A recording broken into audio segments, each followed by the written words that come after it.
Hello viewers, आज हम आपके सामने इंग्लिश का लेसन 1 जो क्लास 6 का है पढ़ाने जा रहा हूँ। इसका नाम है शेयरिंग एंड केयरिंग। और इसे पढ़ाने के लिए मैं आपको बता दूँ कि मैं कृष्ण अवतार पांडे SBN इंटर कॉलेज इंटरकला पारा से संबंधित इंग्लिश अध्यापक।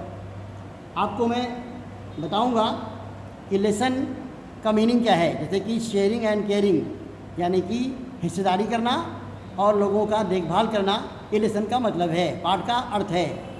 लेसन शुरू होता है, there were 2 friends in a forest. जंगल में 2 दोस्त थे, a mango tree and a banyan tree, एक आम का वृक्ष और एक बरगद का वृक्ष। They talk to each other all day long. वे दोनों आपस में पूरे दिन बातें करते रहते थे।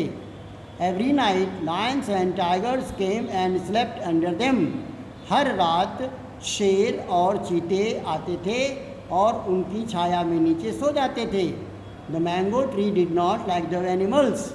लेकिन आम का जो वृक्ष था वो जानवरों को पसंद नहीं करता था। I will drive them away. उसने कहा, मैं इन्हें भगा दूंगा। ही सेड, उसने कहा, they roar loudly and smell bad. क्योंकि वो ज़ोर ज़ोर से घुर्राते हैं और बहुत बदबूदार स्मेल छोड़ते हैं। द बैनियान ट्री सेड, बरगद के पेड़ ने कहा, डोंट डू दैट, आप ऐसा मत करो। वी नीड ईच अदर, हम सभी को एक दूसरे की आवश्यकता है। वी मस्ट लिव टुगेदर, हम सभी को एक साथ मिलकर रहना चाहिए। But the mango tree did not listen to him. परंतु आम के वृक्ष ने उसकी बात नहीं सुनी। That night the mango tree shook its branches and made loud noises। उस रात आम के वृक्ष ने अपनी शाखाओं को जोर से हिलाया और एक जोरदार आवाज़ उत्पन्न की। The animals thought it was a demon. जानवरों ने सोचा, अरे ये तो कोई राक्षस आ गया क्या। एंड दे रन अवे, ऐसा सोचकर वे दूर भाग गए। The mango tree was happy. आम का पेड़ या आम का वृक्ष ये देखकर खुश था। अगला पैराग्राफ जो शुरू होता है, the next evening 2 wood cutters came to the forest. अगली शाम 2 लकड़ी के काटने वाले अर्थात लकड़हारे उस जंगल में आए।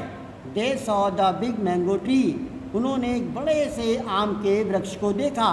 वन ऑफ देम सेड, उनमें से एक ने कहा, there is no wild animal here, यहाँ तो कोई भी जंगली जानवर नहीं है। So let's cut down this tree, अतः आओ इस पेड़ को काट लिया जाए।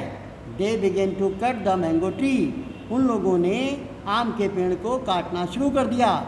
आई told you we need the animals and they need us, मैंने आपको बताया या पहले ही बताया कि हमें जानवरों की आवश्यकता है और उन्हें हमारी आवश्यकता है। If we do not help each other we can get hurt. अगर हम एक दूसरे की सहायता नहीं करेंगे तो हम आपस में घायल हो सकते हैं। सेड द बैनियान ट्री, इस तरह से यही बात बरगद के पेड़ ने कही। और लास्ट में इस लेसन का जो एक सार निकल कर, जो शिक्षा आती है, जो मॉरल टीचिंग आती है निकल कर, वो ये है, united we stand, divide we fall. अक्सर आपने सुना होगा ये स्लोगन कि यूनाइटेड वी स्टैंड, अगर हम संगठित हैं तो मजबूती से खड़े रह सकते हैं। डिवाइडेड वी फॉल, अगर हम डिवाइड हो जाते हैं, बढ़ जाते हैं तो हम गिर सकते हैं, अर्थात हमारा नुकसान हो सकता है। फिर आप देखेंगे कि इसमें कुछ वर्ड मीनिंग दिए हुए हैं जिन्हें आप पढ़ सकते हैं, वो तो आपके सामने ऐसे ही लिखी हुई हैं। ऑल डे लॉन्ग, पूरे दिन। एवरी, प्रत्येक। थॉट, सोचा। ड्राइव अवे, भगाना। एंड डेमन मीन्स राक्षस। फिर क्वेश्चन आंसर की बारी आती है।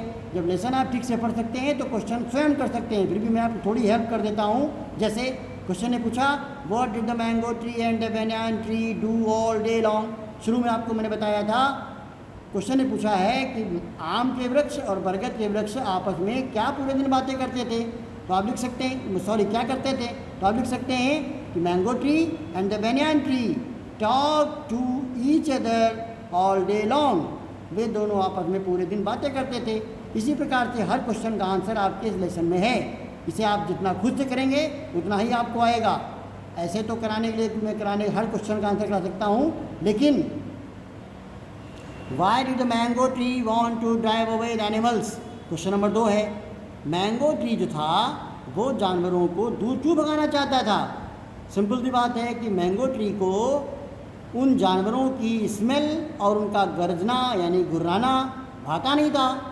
तो यही बात आप लिख सकते हैं, the mango tree wanted to drive away the animals because it did not like to roar and its smell. What did the banyan tree say, बरगद के पेड़ ने क्या कहा?